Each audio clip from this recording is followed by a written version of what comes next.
Хажуулагаанаас үлсэж үзсэн үгээ асуудаа. Үлсэж үзсэн үү? За яг үнэндээ би яг үннээр асуув. Үлсэж үзсэн хүн байна уу? Үлсэх талаар таад тэгээ сургаал заах чинь. Итгэгчид бурхнаар үлсэх хэрэгтэй. Та хажуулагаанаас хэлдэ чи бурхнаар үлсэх хэрэгтэй гэж. За үлсэх гэдэг энэ зүйлийг би ChatGPT-гээс асуусан байхгүй юу? Ер нь бол яг энэ үлсэх гэдэг энэ үлсэглэн мэдрэмжийг төрүүлдэг ийм гормон байт юм байна. Хүнд грелин гэдэг ийм гормон. Одоо хүний нэг таад үлсдэн шүү дээ. Үлсэх гэдэг мэдрэмжийг чинь төрүүлдэг. Тэгээ гэдэг нь хүний биед үлсэглэнгийн даавар гэж нэрлэгддэг маш чухал гормон юм. Ихэнхдээ хотоодноос ялгардаг бөгөөд тархинд үлсэж байна гэсэн тохио өгдөг. Хотоодноос ялгардаг. Тэгээ тархинд үлсэж байна гэдэг тохио өгдөг. Энэ одоо үлсэх мэдрэмжийг чинь төрүүлээд байгаа. Тэр гормоны грелин гэж байна. За энэ грелин гэдэг гормоны үндсэн үүрэг нь юу юм бэ гэхээр хоолны дуршлыг нэмэгдүүлдэг. За ингээ хүнтэй идэх одоо дуршлыг нэмэгдүүлдэг. Грелин ихсэх үе тарих хоол идэх хэрэгтэй гэж ойлгодог. Тиймээс үлсэх мэдрэмж төрдөг. Мөн грелиний үүрэг юу вэ гэхээр энергийн зохицуулалт хийдэг. Бие махбод хэр их энерги хэрэгтэйг зохицуулахад одоо оролцдог. Мөн грелиний үндсэн үүрэг нь өсөлтийн дааврын ялгарлтыг дэмждэг. Хоол идэхээс өмнө грелин ихсдэг. Үлсэх мэдрэмж одоо төрнө. Хоол идсээ дараа мөн грелин яадаг гэж байна. Буурчдаг байна. Хоол идэхээс өмнө грелин гэдэг энэ бодис даавар их нэмэгдээд хоол идсийн дараа буурдаг. Тэгвэл өнөөдөр бидний гол ярих гээд байгаа зүйл юу гэхээр бурхнаар үлсэх үлсэглэн биднийг бурхантай хамт гүн гүнзгий алхалтад өсөлтөд жинхэнэ өөрчлөлтөнд хүргэдэг. Ялангуяа энд байгаа өсвөр насны хүүхдүүд хоол идэхгүй бол өсөлт зогсно. Тэжээлийн дутагдлалд орно. Харин хоол идснээр яадаг вэ гэвэл өсөлт нэмэгддэг. Яг үүнтэй адилхан бид бурхан дотор өсөхийг хүсэж байгаа бол бурхнаар яах хэрэгтэй вэ? Үлсэх сүнслэг грелин гэдэг зүйлийг бий болгох хэрэгтэй. Сүнслэг үлсэглэн гэж хэлдэг хажуудалтаа. Сүнслэг үлсэглэн бид нар бий болгох хэрэгтэй. Бурхнаар үлсдэг. За энэ сүнслэг үлсэглэн бол зөвхөн өсвөр насны хүүхдүүдэд хамаатай биш. Харин сүнслэг үлсэглэн бол бүх насныханд хамаатай зүйл байж байгаа. Бүх насныханд хамаатай. Бүгдээр хамтдаа тэгвэл өнөөдөр яг энэ сүнслэг үлсэглэн байдал, бурхнаар үлсэх гэсэн энэ сэдвийн дагуу Библиэс харцгаая. Затгалан хүн ба бурмигч жигшин. Затгалан хүн бурмигч жигшин, үлсэглэн хүн гашуунигч амтархан иднэ гэж стандарт Монгол орчуулган дээр ингэж хэлсэн байна. Мөн ариун бичээс нийгэмлэгийн 2019 оны орчуулган дээр цатгаланд сархиныгийн балч амтгүй, үлссэнд гашуу юмч амттай гэж нэг ишлэлийг хэлсэн байна. За мөн Монголын Библийн нийгэмлэгийн 2015 оны орчуулга. За энэ дээр цатгалан хүн зүгийн балыгч гол нь харин үлссэн хүнд гашуун ясун юмч амттай гэж үлссэн хүнд гашуун ясун юмч амттай. За ерөөсөө энэ гол хэлэх гээд байгаа санаа нь юу вэ гэвэл цатгалан хүн яаж ийн гэхээр амттай юмыг хүртэл олдог. Харин үлссэн хүнд гашуун ясун юм амтгүй юм байсан ч амттай байдгаа гэдэг ийм одоо Библийн ишлэл байна. Тэгвэл өнөөдөр бид нэр эндээс энэ ишлэлд гарч байгаа цадсан гэдэг нь бурхнаар дүүрсэн гэсэн үг биш. Харин өөр зүйлээр дүүрсэн гэдэг энэ санаа хэлээд. Зарим хүн өөрийн үзэл бодлоор дүүрдэг. Зарим хүн өөрийн сонирхлоор дүүрдэг. Зарим хүн өөрийн амжилт, нэр төр, шунал тачаалаар дүүрэн байдаг. За бурхнаар үлсхийн оронд эдгээр зүйлээр дүүрдэг. За орчин цагт бас биднийг дүүргэж байгаа нэг чухал зүйл бол юу вэ? Мөнгө гэдэг юм. Мөнгөгүй бол хүн юу хэн гэдэг болсон бай. Хинч биш гэдэгт өнөөдөр дэлхий бүрэн итгэцээ явж байгаа. Мөнгөгүй бол ерөөсөө хинч биш. Тэгээ мөнгөтэй байх юм бол ерөөсөө үзүүлээд өгнө, буулгаад өгнө, ялан дийлэнтэй одоо яан амжилттай гэдэг ийм ойлголт бий болсон. Тийм учраас энэ гэр зүйлсээр зүрх сэтгэлээ өөрийгөө дүүргэсэн хүмүүс бурхан тэднийг дүүргэх орон зай үлддэггүй. Бид бурхнаар дүүрхийн тулд тэгвэл яах ёстой вэ? Бурхнаар үлсэглэн байхын тулд Тэр шалтгаануудыг одоо хамтдаа харъя. Тэгэхээр хүн цадсан үедээ сайн зүйлийг ч гიშгэлнэ. Ашигтайгч үл тоон, ариун зүйлийг ч шүүмжилдэг. Цатгалан хүн. Цатгалан гэдэг нь ямар хүний талаар яриад байна гэвэл дэлхийн зүйлсээр дүүрэн хүний талаар хэлж байгаа. Дэлхийн зүйлс гэдгийг ойлгож байна уу? Түрүүн би хэлсэн. Өөрөөрөө дүүрсэн. ертөнцийн зүйлсийг шүтцэн, ертөнцийн зүйлийг чухал гэж боддог. Тэгэхээр би нэг зүйлийг та нарт хэлье. YouTube өнөөдөр Христ итгэгч хүмүүсийн зүрх сэтгэлийг нь дүүргэж байгаа. YouTube-ийн үзэл санаа. Энд сайн зүйл байгаа. Гэхдээ бас саар зүйл байна. Маш олон Христ итгэгч хүмүүс энийг шүүн тунгааж чадалгүйгээр энэ үзэл санаанд автагдаж явж байгаа. Үнэн гэж ойлгодог. YouTube болон бусад төрлийн инфлюенсеруудын үзэл санааг өөрийн амьдралынхаа чиг шугам болгодог. Энэ өөрөө сайн зүйл зарим нь байгаа, зарим нь саар зүйл байна. Бидний итгэлээс холдуулах, бидний анхаарлыг өөр юм руу чиглүүлэх, бурхан дээр биш, бурханаар үлсгөөр биш, харин ертөнцийн зүйлсээр бидний зүрх сэтгэлийг, ертөнцийн муухай зүйлсээр бидний зүрх сэтгэлийг дүүргэх тэдгээр зүйлсээр бид анхаарлаа сарниулж тэдгээр зүйлсэд автж байгаа. Хүн цадсан үедээ сайн зүйлсийг гიშгэлнэ. Ашигтайгч үл тоон. Ариун зүйлийг шүүмжилдэг. Ил зүйл сүнслэг амьдрал тохиолддог. Бурханаар өлсгөө болсон хүн Бурханы сайн сайхныг үнэлэхөө болдог. Бурханаар өлсгөө болох юм бол Бурханы сайн сайхныг үнэлэхөө болно. Бурханы сайн сайхан дотор маш олон зүйл орж байгаа. Амьдралд өгөгдсөн бүх зүйлийн төлөө бид Бурхан талархах ёстой байдаг. Бурхан миний амьдралд байгаа. Та нар эцэг ихийн төлөө би түрүүчэнд 7 хоногт заасан. Эцэг ихийн төлөө таларх, амьдралд байгаа зүйлийн төлөө талархах зүйлсээ тоочж тэмдэглэлийн төвтөртэй бич гэдгийг Бурханаар өлсгөө болсон хүн Бурханы сайн сайхныг үнэлэхөө болдог. Тэгэхээр биднэрт Бурханаар өлсөх мэдрэмж буюу Бурханаар өлсөх гэдэг энэ ойлголт, энэ ухагтгуун, энэ арга зам, энэ зарчим өөрөө маш чухал зүйл байж байгаа. Хэрвээ би та нарт хэлье, чи итгэлийн амьдрал дотроо хэдэн 7 хоногийн өмнө надтай уулзж ирсэн нэг залуу хүн надад юу гэж хэлсэн гэхээр би 10 жилийн дараа чи ямар байх вэ гэж асуусан чинь 10 жилийн дараа би энэ итгэлийн амьдралаар амьдрч ах болов үргэлжлүүлэн амьдрахгүй байх вэ гэдгээсээ би айж санаа зовж байна гэсэн. 10 жилийн дараа гэхэд би энэ итгэлийн амьдралаас үргэлжлүүлэн амьдрахгүй байх вэ гэхээс би айж санаа зовж байна. Бид энэ санаа зовх ёсгүй. Бид өнөөдөр Бурханаар үлссэн сэтгэлтэй байх юм бол 10 жилийн дараа ч та Бурхан дотор өссөн бурханлаг эрэгтэй эмэгтэй хүн болон өссөн нэгэн болж чадна гэсэн үг. Амен. 10 жилийн та итгэлийн хувьд асар хүчрхэг эр хүн, эмэгтэй хүн болон бие хүн болон төлөвшөж чадна. Энэ нь юутай хамааралтай вэ гэвэл Бурханаар үлсэхтэй хамааралтай зүйл. Хэрвээ өнөөдөр бид Бурханаар үлсэглэн гэдэг, Бурханаар үлсэх гэдэг энэ ухагтгуун, энэ зарчмыг өөрийнхөө амьдралд ойлгож, үн цэнэ болгож амьдрч чадахгүй бол магадгүй 10 жилийн дараа энэ итгэлийн хувьд та алсарсан нэгэн байна. Зөвхөн би хүүхэд наснда цуглаанд, би өсвөр наснда цуглаанд, би залуу наснда сүмд очдог байсан гэдгээс өөр юмгүй болно гэсэн үг.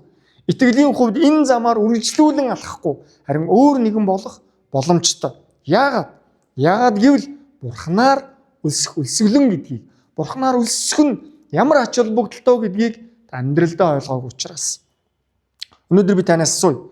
Чи өнөөдөр Бурханаар үлсэж байна уу? Чи өнөөдөр хажуудлынхаа найзаас асуудаа чи Бурханаар үлсэж байна уу гэж.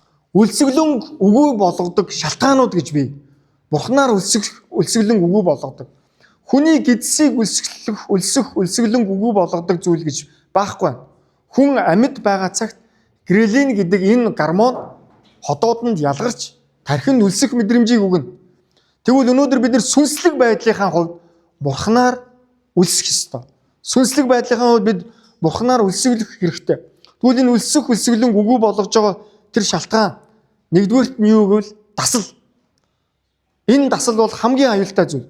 Юр бусын нь энгийн мэт санагдаж эхэлбэл энэ бол аюулын дохио байж байгаа. Юр бусын зүйл энгийн мэт санагддаг. Хэлээр ярих нь энгийн мэт санагдаж эхэлж ивэл. Тэгээ бурхан бидний амьдралд гайхамшгуудыг хийж байгаа нь энгийн мэт санагдаж эхэлвэл энэ нь өөрөө аюулын дохио. Сая бид нэр гэрчил сонслоо. Жишээлбэл саяны гэрчил ярьсан хүмүүс аавынхаа төлөө, тэр өвчтөө хүний төлөө ямар их үн цэн тээж, ямар их цаг хугацаанд, ямар их ач холбогдол өгж залбирсан болоо. Бидний хинэнч яг тэгж аавынхаа төлөө тэр хүн архины хамааралгүй болоосоо гэж тэгж хүсэж залбирсыг тэр хүн шиг мэдэхгүй. Гэхдээ бурхан гайхамшиг хийж байхад тэрийг нь ердийн юм шиг хүлээж авч байгаа бол бид өөрсдийнхөө сүнслэг байдалд анхаарах хэрэгтэй болж байна.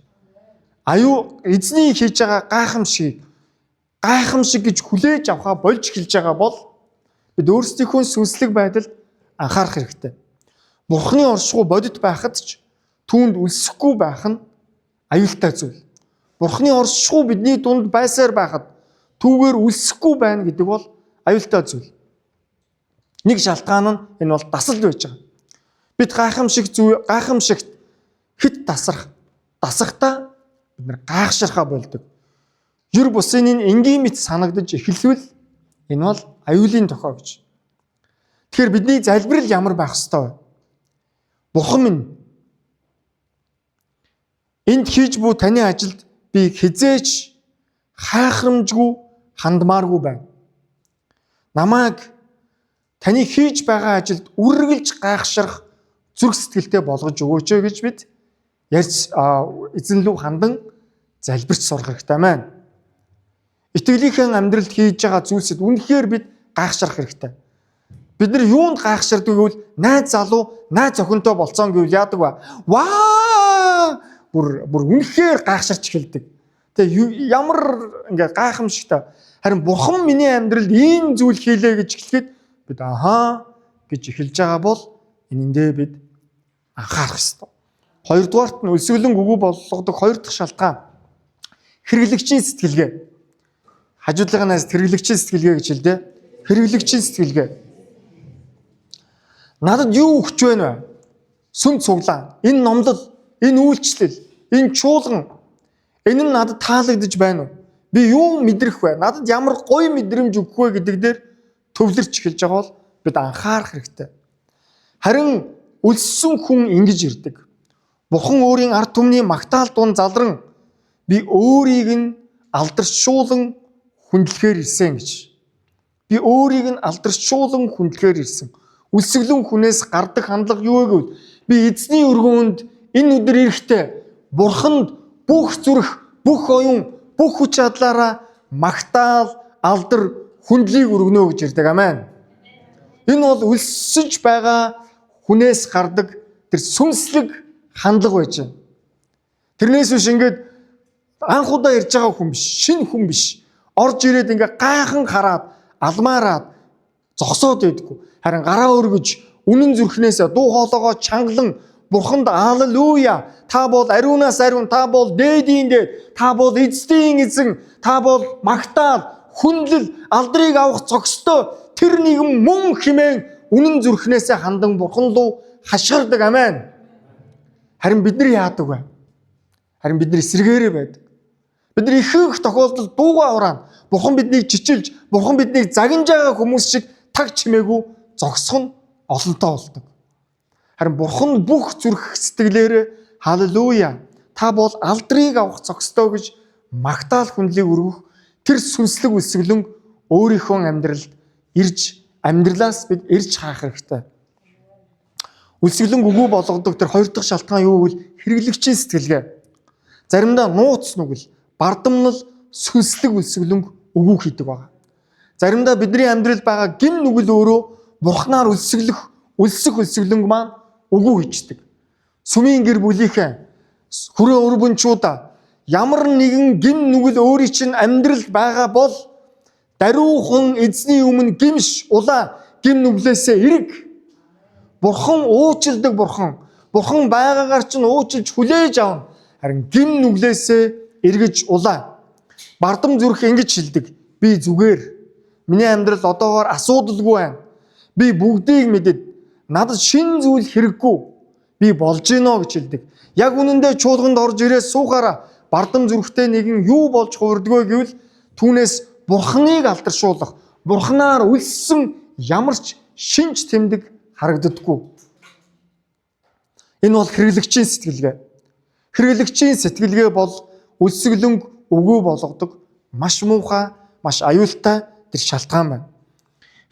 Үлсгэлэнг өгөө хийдэг хэрэглэгчийн сэтгэлгээг нь удаах шалтгаан юу вэ гэвэл ингээд хүн Бурхны ажилд дуулууртай оролцохын оронд түүнийг шүүж, үнэлж, өөртөө тохируулахыг оролддог. Өөртөө тохируулахыг оролддог.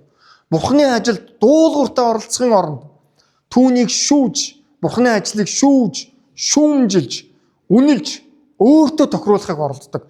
Би ингэж хардаг, би ингэж боддог, энэ ингэж л хийгдэх ёстой гэсэн хандлагаар ханддаг. Энэ бол хэрэглэгчийн сэтгэлгээ. Эсвэл хит чанга байна. Эсвэл цуглааны номлын цаг хитрхи ямар байна гэдэг вэ? Урт байна. Эсвэл энэ миний хэм маяг биш гэж хэлдэг. Яг үнэндээ асуудал тайзан дээр биш. Асуудал таны миний зүрх сэтгэл хандлага дотор оршиж байна гэсэн үг. Бид өөрсдийнхөө зүрх сэтгэл рүү өнгийх хэрэгтэй. Хэрвээ та чуулганаа шүүмжлэх сэтгэлгээнд илүү өнхээр анхаарч эхэлж байгаа бол өөрийнхөө зүрх сэтгэл рүү өнгийж эхлэх хэрэгтэй. Өөрийгөө анхаар. Цадсан хүн ширээнд идэхээр биш, харин ширээнд байгаа цэсийг шүүмжлэхээр суудаг. Цатгалан хүний хандлага ийм аюултай. Энийг ойлгож байна уу миний ярьж байгааг? Бурхнаар үлсэх сэтгэлийн талаар ярьж байна.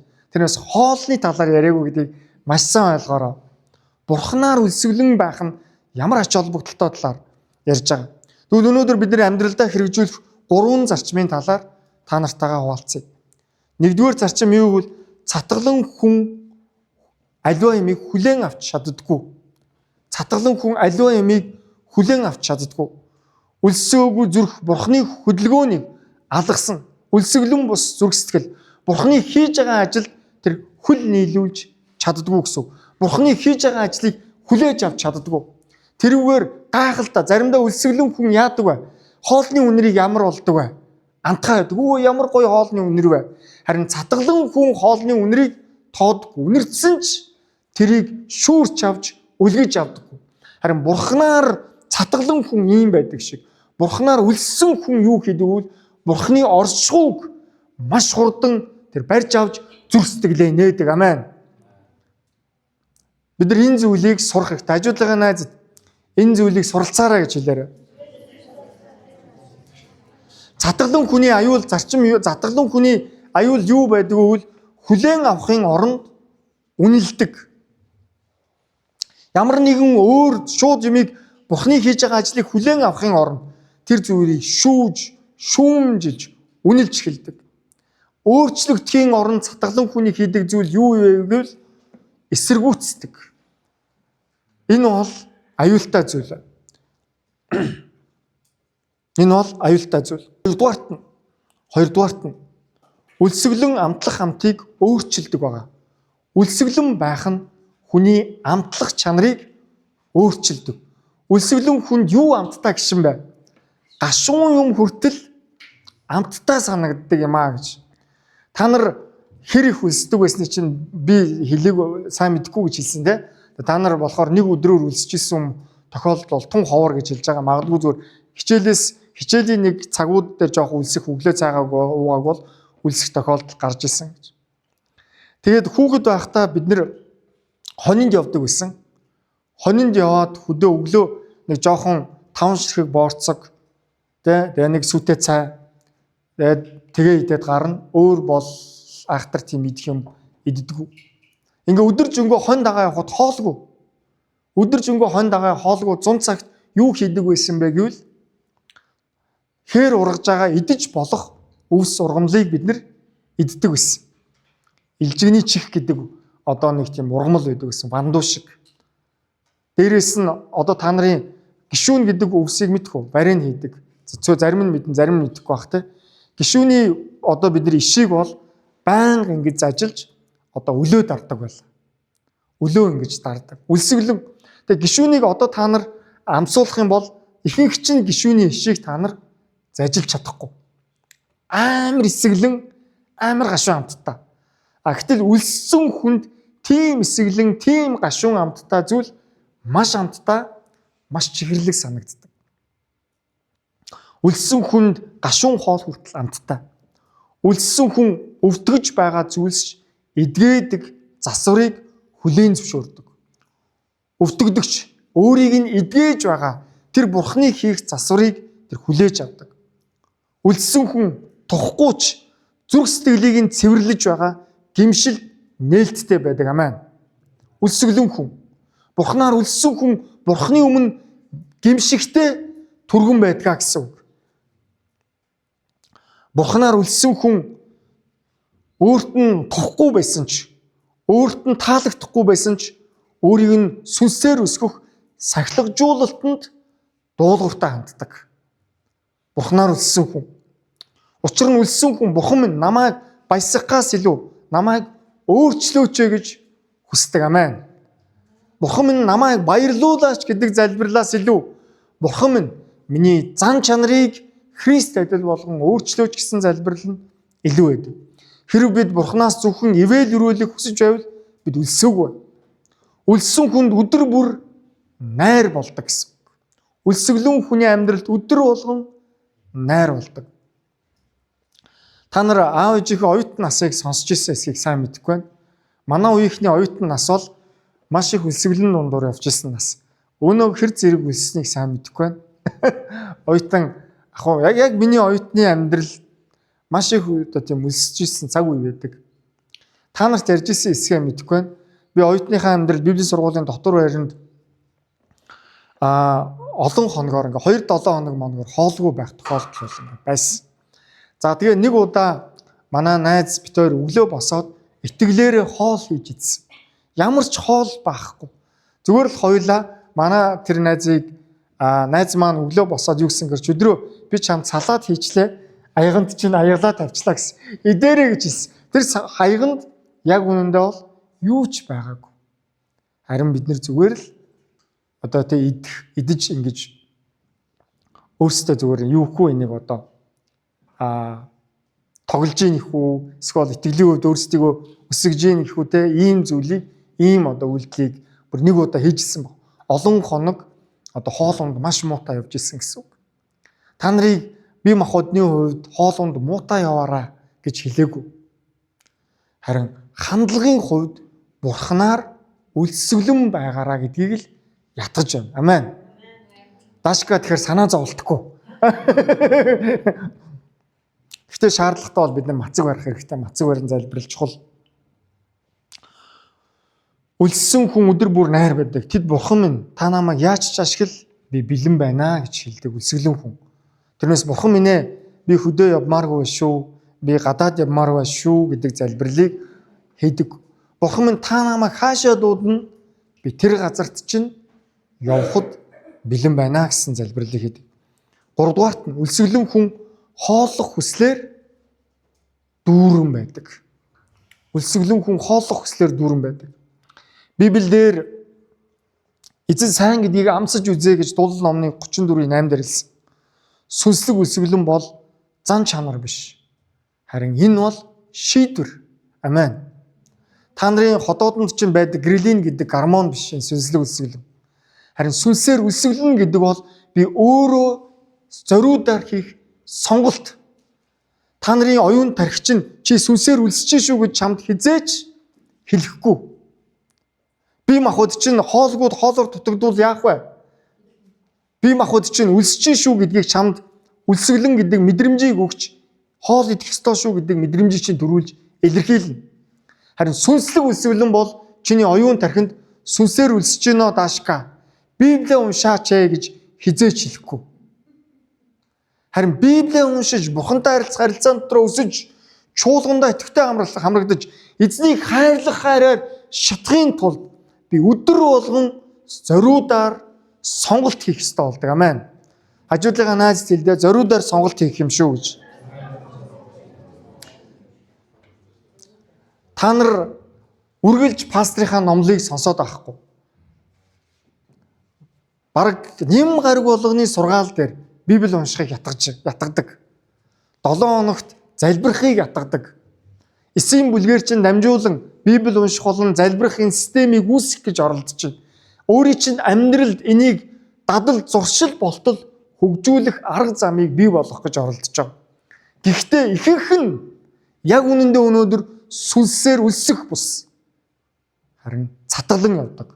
Өөрсдийнхөө зүрх сэтгэл оюун бодлыг ертөнцийн зүйлсээр дүүргчихсэн явж байгаа нь бидний хувьд маш том сорилт болдог. Энэ бол үнэхээр зүрх сэтгэлийн маань хувьд яадаг вэ гэвэл өвдөгдөг. Бурхнаар үлсэж байгаа хүнийг би хардаггүй. Ихэнх тохиолдолд харин өөр юмар үлссэн, өөр юмар оюун тархиа дүүргчихсэн тэр хүмүүсийг ихэнх тохиолдолд хардаг. Тэгээ та нарын нас бага учраас ингэж ийна гэж заримдаа бодох тохиолдол байдаг ч одоо бага насн дээр ийм бага залуу дээр Бурхнаар үлсэх үлсгэлэнгийн дадлыг өөрийнхөө амьдралд сонголт болгон суулгаж сурах хэрэгтэй. Ингэхгүй бол ирээдүйд та нар Бурхнаар үлсэхгүйгээр амьдралаа авч явна. Бурхнаар үлсдэггүй нэгний амьдрал цаг нь болоход итгэлээсээ унана, эсвэл итгэл нь хүүтэнч биш, халуунч биш, бүлээн болон хөрдөг. Энэ бол маш муу, маш аюултай зүйл. Бурхнаар үлсэх. Бурхнаар үлсэх. Би Бурхнаар үлсэхгүй байгаа яг энэ хандлагыг харахтаа миний залбирал Бурханд ханддаг та нарын төлөө. Бурхнаар үлсээгүй байгаа энэ үеийг харахтаа миний зүрх сэтгэл Бурхны өмнө өвдөж шаналдаг. Миний сэтгэлд байдаг сэтгэл авчирдаг гуниг утрал юу вэ гэвэл Бурхнаар үлсдэггүй бүхэл бүтэн үеийг харахтаа би энэнд харамсаж шаналдаг. Библи уншлаг эзний өмнө ирэх залбирал гэхэд халелуя хэмээн орилж хашгирч байгаа баярлан хөөрч байгаа тэр үеийг хардаггүй. Харин эзний өмнө эзний хүмүүс хамтдаа заал авъя гэхэд ураа хашгиран гүйлдэж байгаа тэр хүмүүсийг харахтаа би гайхдаг. Энэ нь заал авах нь буруу зүйл биш. Гэхдээ нэг зүйлийг хэлье.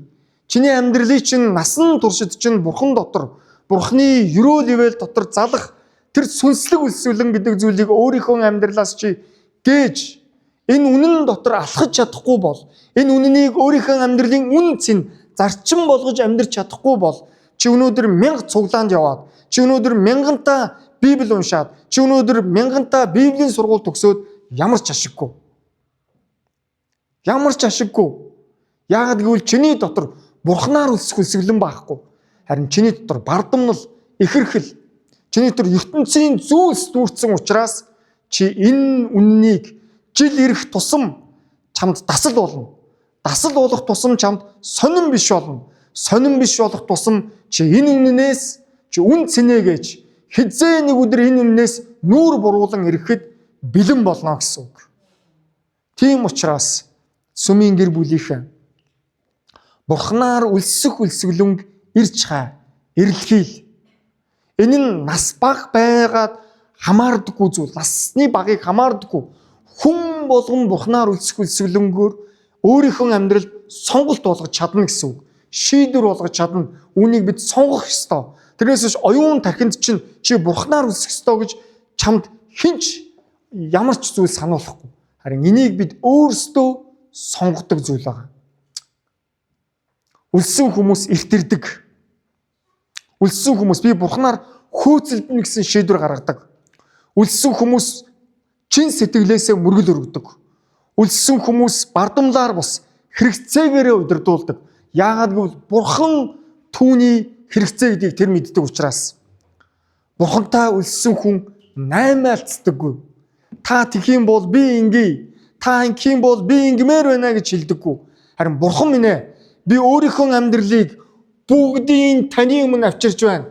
Та намайг хэрэглээч гэдэг ийм нээлттэй зүрх сэтгэлтэй байдаг.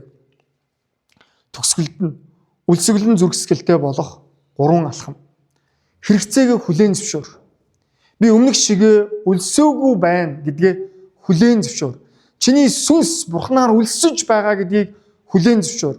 Хоёрдугаарт нь ширээнд эргэн ир. Мэдрэмжээ хүлээх хэрэггүй. Харин үйлд ширээнд эргэн ирээ гэдэг нь Бурхны үйл хэрэг рүү шууд оролц. Бити хүндлэнгийн хүн шиг хараад зогс. Үйлчлэлд идэвхтэй оролц. Бурханд үйлчлэх зүрх сэтгэлээр шат.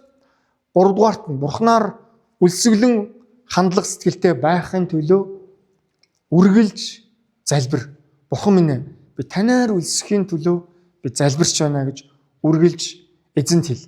Өнөөдөр бидний зүрх сэтгэлийг хоёрдуулдаг, бидний оюун бодлыг хоёрдуулдаг зүйл бол маш энгийн. Би дахиад хэлье. Би нэг байнга хэлдэг. Энэ бол та бидний гар дээр байгаа энэ бяцхан зүйл. Яг үүндээ бол маш жижигхэн зүйл. Гэхдээ өдөр болгон биднийг Бурханаар үлсэх биш. Харин утсаар, интернетээр, сошиал дээр болж байгаа хэрэгтэй, хэрэггүй үйл явдлуудаар бидний зүрх сэтгэлийг дүүргэдэг. Бурханаар сүмийн гэр бүлийнхээ хамтдаа үлсцгөөе гэж та бүгдийг уриалж байна. Амен. Бурханаар үлс. Өнөөдөр би та нарыг яг одоо гэмшлийн залбиралд дуудмаар байна. Бардамлаа гээ. Яг одоо чиний чуулган чинь чамд дасал болцсон бол, Христч үйл явдлууд дасал болцсон бол, энэнд чиний зүрх сэтгэл чинь догдолж, хөдөлж, эзний өмнө даруугаар ирж гэмшил гэдэг бол мэдрэмж биш. Гэмшилт гэдэг бол сонголт байдаг. Тэрнээс биш би нэг уйлмаар санагдахдаа уйлж гэмшдэг юм биш. Харин гэмшил гэдэг бол эзэн минь ээ, би буруу зүг рүү явж байгаа юм байна. Намайг уучлаач. Би зөв зүг рүү яваалахыг хүсэж байна гэсэн сонголт, энэ бол шийдвэр байдаг. Бүгдээр хамтдаа эзний өмнө нэрээр залбирцгаая.